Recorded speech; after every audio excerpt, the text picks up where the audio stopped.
Guys bomb squad பார்த்தீங்கன்னா first time பார்த்தீங்கன்னா match போட்டு பார்த்தேன். சரி நானும் நினச்சேன் அந்த பாம்பை ஓரளவு பிரேக் பண்ண போல அப்படின்னு நினச்சேன். அப்புறம் தான் பார்த்தா தெரியுது அந்த பாம்பு யார்கிட்ட இருக்கோ அவங்க வச்சுருவாங்க போல். இது தெரியாமல் நான் போய் அவங்க கிட்ட போய் விளையாடிக்கிறேன். அப்புறம் புரிஞ்சதும் நான் வந்து கீழே குடிச்சிட்டேன். இந்த மேட்சில் எப்படின்னா அதாவது இந்த 30 செகண்டுக்குள்ளே நம்ம வேறு யாருன்னா அந்த பாம்பை தள்ளி விடணும், அப்படி இல்லைன்னா நம்ம எலிமிட் ஆகிடுவோம். அதுக்கப்புறம் தான் எனக்கு புரிஞ்சுது.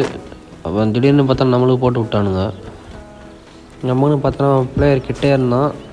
திடீர்னு டப்புன்னு அவனை போட்டு எட்டே போனேன், டப்புன்னு நமக்கு போட்டு விட்டான் பைத்தியக்காரன். சரி திரும்பி எகிரி குச்சி ஓட்டேன். அப்புறம் மேலே போய் தேடி இருந்தான். நம்ம இதுக்கப்புறம் தெரிஞ்சிச்சு, இதுக்கப்புறம் நம்ம ஒன்றும் பண்ண முடியாதுன்னு நினச்சி ஒரு திமிரில் ஒரு எமௌண்ட் போட்டேன். அவன் பின்னாடியே வந்துனே இருந்தான். அப்புறம் தான் தெரிஞ்சு பார்த்தோன்னா இதில் அடிக்கலாம் போல், அடித்து நமக்கு போட்டு விட்டு